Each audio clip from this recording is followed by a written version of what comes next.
मुबादला के ज़खायर खतरनाक हद तक गिर चुके हैं। मुल्क दिवालिया होने के दहाने पर खड़ा है। पीटीआई रहनुमा असद उमर ने ट्वीट में कहा कि हमारी हुकूमत खत्म करने के बाद से आज तक ज़खायर 16.4 बिलियन डॉलर से कम होकर सिर्फ 4.5 बिलियन डॉलर रह चुके हैं। यहाँ काले वीगो डाले सियासी मुखालिफिन पर दबाव डालने के लिए बंदे उठा रहे हैं। मुल्क चलाने वालों का कोई हाल नहीं।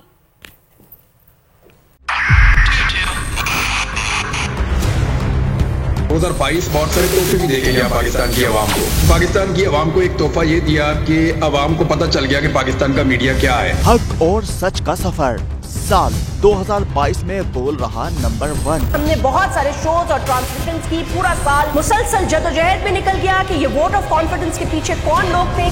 तोड़े रेटिंग के सभी रिकॉर्ड। सोशल मीडिया पर भी सबसे ज्यादा तेजी से 2.4 बिलियन व्यूज का संगे मील अबूर किया।